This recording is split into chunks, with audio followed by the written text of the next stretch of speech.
Ya. Sesungguhnya mengusap Hajar Aswad dan Rukun Yamani bisa menghapus dosa. Itu dalilnya. Nah iya, mencium bisa menghapus dosa. Bukan batu yang menghapus. Muhammad saya nggak menghapus dosa. Tidak ada dalilnya itu. Mencium Hajar Aswad. Kalau menghapus dosa, mana lebih hebat, Muhammad atau batu? Tidak ada. Yang menghapus dosa itu batu atau Allah? Mencium batu itulah yang menghapusnya. Mencium batu itulah yang menghapusnya. Ketika saya perintahkan kepada anda memegang pohon itu, aku akan kasih kamu uang. Begitu kau memegang pohon itu, saya kasih kamu uang. Sekarang pertanyaannya, yang kasih kamu uang pohon itu atau saya? Juma yang kasih aku uang. Boleh enggak kamu mengatakan dengan otakmu itu bahwa pohon itu memberikan uang ke anda? Enggak boleh dengan enggak boleh itu. Tapi yang anda lakukan menyentuh pohon mendapatkan uang, betul? Benar. Yang memberikan anda uang pohon atau saya? Kamu yang memberikan aku uang. Bagus. Sampai sini paham? Logikamu kena? Kena. Baca kitabnya bahwa para nabi dulu beribadah dengan cara yang sama, berkiblat ke bait Allah, bentuknya batu. Silakan cek di kitab Mazmur pasal 5 ayat 7.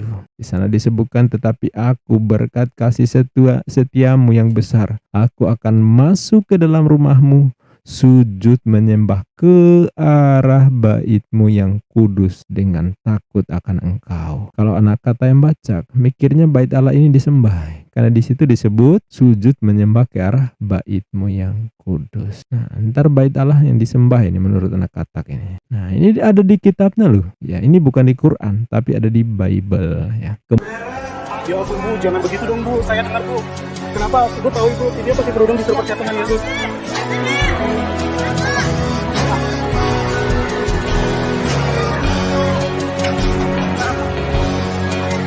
Apa yang dilakukan oleh apologet muslim adalah reaksi, bukan aksi. Karena yang memulai adalah mereka. Selama mereka usil terhadap agama kita, maka selama itu pula kita pejuang dakwah khususnya di dunia maya yang terus berada di garda terdepan melawan anasir-anasir penyesatan dan pemurtadan yang. Assalamualaikum warahmatullahi wabarakatuh. Bismillahirrahmanirrahim. Alhamdulillahirrabbilalamin. Sahabat pasti sangat sering sekali mendengar tuduhan bahwa umat Islam menyembah batu alias Ka'bah. Ibadahnya cium batu hitam bisa hapus dosa, maka batu hitam dianggap kuasa hapus dosa. Nah, gitu tuduhannya ya. Oh, Allahnya Muslim itu batu hitam di Makkah. Pasti sangat sering sahabat ya dengar orang kafir menuduh seperti itu. Ya memang kita maklumi namanya juga kafir ya. Kalau saya balasnya gini, yang mikir batu hitam bisa hapus dosa adalah kafir yang sama yang mengatakan Nabi Isa Al-Masih adalah Allah. Kalau ada yang mencium batu hitam dan berpikir batu hitam itu menghapus dosa, itu aja udah kafir. Apalagi percaya Tuhan sekaligus manusia lalu mati terkutuk jadi tumbal penebus dosa. Ada nggak Nabi yang mengajarkan demikian? Nggak ada. Tapi pikiran kafir sampai ke sana. Pikiran si kafir ini dipresentasikan oleh anak katak ini. Ini nama plesetan ya sahabat ya, biar saya nggak mau ya. Saya nggak mau menyebutkan salah satu suku yang dipakai sebagai label anak ini. Karena saya yakin bukan sukunya yang masalah, tapi oknumnya ya. Sukunya baik-baik aja. Yang berasal dari suku itu sangat luar biasa ya, pinter-pinter ya. Pendekar hukum di negeri ini rata-rata bermarga dari suku itu ya. Para pejabat di negeri ini sangat banyak dari suku itu. Jadi saya nggak mau bawa-bawa nama suku untuk reaction kelakuan anak muda yang kelewatan ini. Saya sebut anak katak ya, biar gampang ya. Yuk kita simak. Diriwayatkan dari Abdullah bin Ubaid bin Umari. Dari ayahnya ia berkata, sesungguhnya Ibnu Umar pernah berebut berdesak-desakan dengan mendekati dua rukun, Hajar Aswad dan Rukun Yamani. Sebelumnya aku tidak pernah melihat seorang pun sahabat Rasulullah SAW yang berdesakan seperti itu. Lantas aku berucap, wahai Abdurrahman, mengapa engkau mendekati dua rukun dan berdesak-desakan seperti itu? Tidak pernahkah kulihat seorang sahabat Rasulullah SAW yang seperti itu? Dia menjawab, Aku melakukannya karena mendengar Rasulullah SAW bersabda, Melakukan. Ya. sesungguhnya mengusap hajar aswad dan rukun Mengusap. yamani bisa menghapus dosa. Itu dalilnya. Nah iya, mencium bisa menghapus dosa.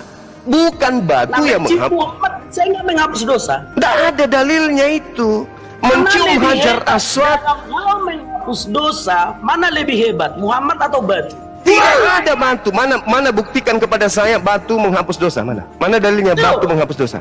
Kita baca, mencium hajar aswad menghapus dosa kan? Iya, mana dalilnya batu menghapuskan dosa? Mana dalilnya? Hajar aswad itu batu atau enggak sih? Batu. Mana dalilnya batu menghapuskan dosa? Mana dalilnya? Sudah kita dia Mencium batu itu pahala menghapus dosa, tapi bukan batu yang menghapus. Bukan batu yang menghapuskan dosa. Mencium batu, ya benar. Mencium Bukan batu hajar aswad. Mencium batu berarti menghapuskan dosa. Siapa yang menghapuskan dosa? Batu atau Allah? Batu atau Allah yang menghapuskan dosa? Mencium batu itu menghapus dosa, benar kan? Ya, yang menghapus dosa itu batu atau Allah? Mencium batu itulah yang menghapusnya. Mencium batu itulah yang menghapusnya. Mencium batu itulah yang menghapusnya. Batu itulah yang menghapusnya. Makanya batu itu berwarna putih. Dengar Juma. Makanya waktu dulu batu itu berwarna putih. Karena banyak dosa diserapnya, batu itu menjadi hitam. Oke, saya kasih analogi ya. Saya kasih analogi boleh? Belum, pertanyaannya dulu kau jawab Juma. Kau percaya enggak mencium batu hitam itu menghapus dosa? Bisa enggak? Ya, saya percaya. Udah selesai kita. Saya kasih analogi boleh? Dengarkan dulu. Mencium Muhammad bisa enggak menghapus dosa? Enggak ada perintahnya, enggak ada dalilnya, enggak ada sunnahnya. Mengikuti beliau, dalam hal menghapus dosa, mana lebih hebat, Muhammad atau batu? Batu tidak bisa menghapuskan dosa, Nabi Muhammad tidak bisa menghapuskan dosa. Mencium batu hitam itu menghapus dosa. Oke, mencium Muhammad bisa menghapus dosa. Tidak ada perintah dan tidak ada kaidahnya itu. Dalam hal menghapus dosa, mana lebih hebat, Muhammad atau batu? Batu dan Nabi Muhammad tidak menghapus dosa. Barusan kau ucapkan loh. Makanya saya kasih analogi. Boleh saya kasih analogi, boleh? Ya kan, aku persilakan dengan hormat. Baik, ketika saya perintahkan kepada Anda memegang pohon itu, aku akan kasih kamu uang. Begitu kau memegang pohon itu, saya kasih kamu uang. Sekarang pertanyaannya, yang kasih kamu uang pohon itu atau saya? Juma yang kasih aku uang. Boleh enggak kamu mengatakan dengan otakmu itu bahwa pohon itu memberikan uang ke Anda? Enggak boleh dengan Enggak boleh. Tapi yang Anda lakukan menyentuh pohon mendapatkan uang, betul? Benar. Yang memberikan Anda uang pohon atau saya? Kamu yang memberikan aku uang. Bagus. Sampai sini paham? Logikamu kena? Kena.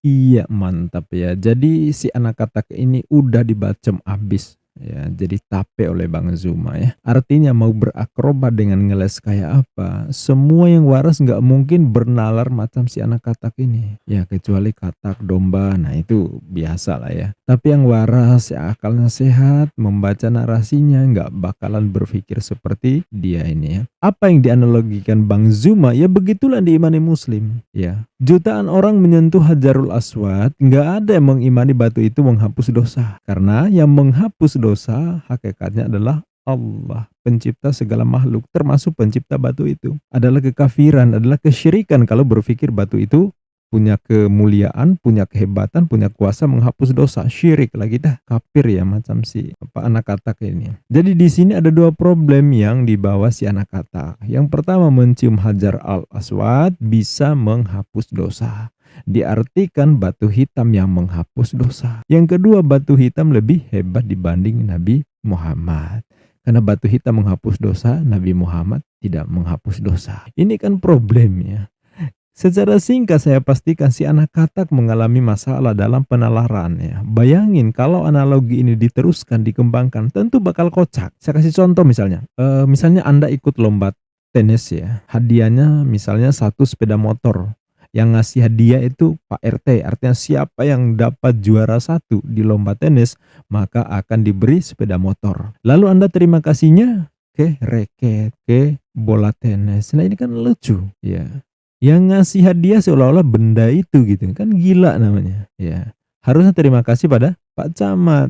Sedangkan bola tenis, raket itu kan hanya media ya, media untuk dimainkan. Tetapi yang ngasih hadiah bukan bola itu gitu loh ya. Atau lebih gelo lagi misalnya, coba tanya ke anak katak ini, Tuhanmu Yesus Maha Penolong gak? Pasti dia akan bilang, ya Maha Penolong. Singkong Maha Penolong gak? Enggak lah. Coba kalau siang atau malam ini kamu doa minta ke Tuhanmu Yesus, Yesus tolong kenyangkan aku, atasi kelaparanku. Kenyang gak kira-kira? Enggak. Sekarang coba kamu makan singkong rebus, kira-kira kenyang gak?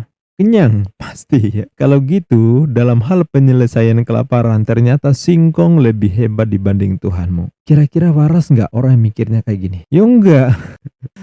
Jadi kalau menggunakan analogi anak katak ini, ya masalahnya banyak sekali. Yang salah siapa? Yang membuat perbandingan itu gesrek otaknya. Terus apa lagi? Yesus bangkit dari kubur, terus kelaparan kan? Dikasih ikan goreng, lahap makannya ya. Ambiar 1 piring ludes. Berarti dalam hal kuasa, ikan goreng lebih hebat kuasanya dibanding apapun ya, mampu mengatasi lapar Tuhannya anak katak ini dibanding yang lain. Coba, masalah nggak? Atau misalnya pas pagi-pagi mau ke kantor, 1 jam anak katak ini berdoa, Tuhan aku kesulitan nih ya, ndak ada kendaraan, bantu aku Tuhan, gimana nih solusinya gitu ya. Nah ya, sedangkan temannya nggak pakai minta ke Tuhan, cukup buka aplikasi Gojek online ya, pesan kurir 10 menit udah nyampe kantor. Apa mau bilang, oh berarti aplikasi lebih hebat dari Tuhan. Sehat nggak kira-kira nalarnya orang kayak gini? Ya nggak sehat. Berarti nalar si anak katak ini sehat nggak? Ya silakan disimpulkan sendiri. Jadi mana ada mukmin yang mikir batu hitam atau Hajarul Aswad itu bisa hapus dosa? Yang nggak ada. Karena yang hapus dosa adalah Tuhan sang pencipta alam semesta, termasuk pencipta benda mati ya, batu hitam atau Hajar al-Aswad. Mencium Hajarul Aswad itu cara ibadah atau amalan sunnah ya, sama seperti sujud menghadap bait Allah. Itu cara ibadah kepada Allah, bukan bait Allah yang dituju dalam ibadah. Nah itu cara, bukan tujuan. Nah rupanya kekafiran telah bikin anak katak ini jadi obdoh. Keobdohannya ini membuat anak kata tak bisa bedakan kata kerja dan tujuan ya. Para nabi kakek leluhur Tuhannya Oten, mereka beribadah pun sujud dan berdoa ke arah bait Allah, berkiblat pada bait Allah yang dibangun Raja Solomon, putra Daud. Itu salah satunya ya. Bentuknya juga batu ya. Jadi nabi di Perjanjian Lama, di kitabnya Yahudi dan dalam ajaran Islam, tata cara beribadah ternyata ada kemiripan, bahkan ada kesamaan ya. Ya iyalah Tuhannya sama ya. Tapi ada umat yang beda sendiri. Mereka percaya ada nabi merangkap Tuhan untuk ibadah, bikin patung lalu didiriin di altar rumah ibadah, lalu dicium-cium tuh ya. Nabi mana coba yang ngajarkan yang begitu? Bikin patung terus diarak rame-rame diberi penghormatan dalam peribadatan. Itu nabi mana yang ngajarkan? Ya, bikin patung raksasa super gede biayanya miliaran ya, terus berlutut di depannya untuk memuliakan. Mungkin tidak menyembahnya tapi memuliakan. Itu nabi mana yang mengajarkan seperti itu? Ya, jadi orang kafir memang agak lain. Ya, tata cara beribadah yang ada dalilnya mereka ingkari, tapi bikin patung lalu dicium-cium si patung sebagai kecintaan, sebagai upaya pendekatan kepada Tuhan yang sosoknya tergambar di patung itu. Mereka anggap benar.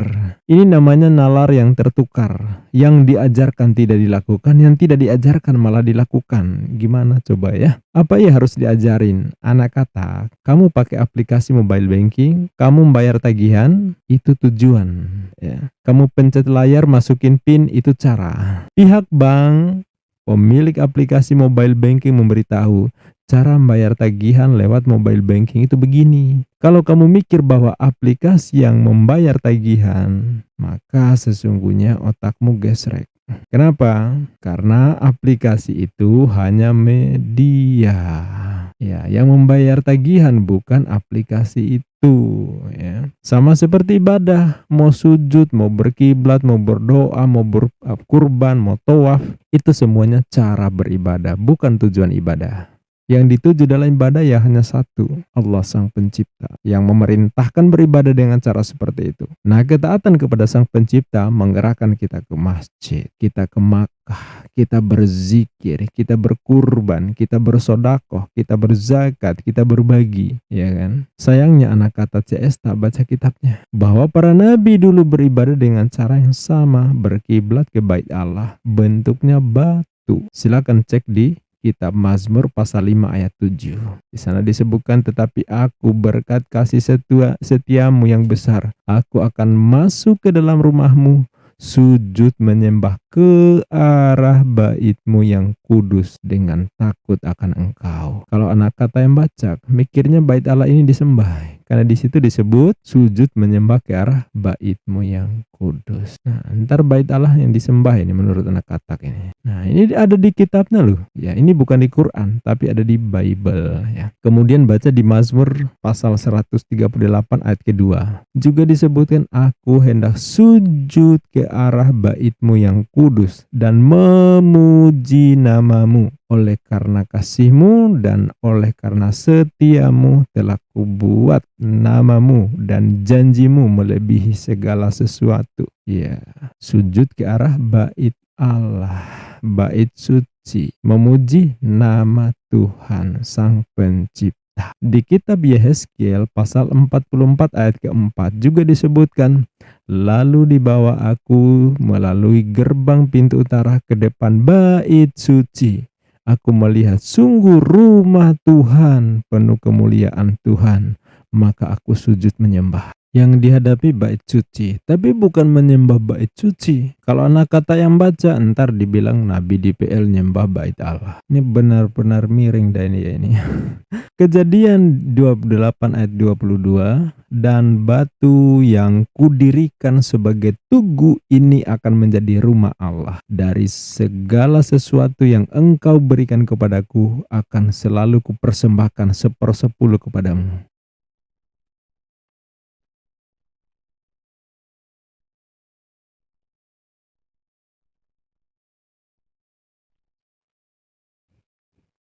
Bait Allah, bait itu artinya rumah.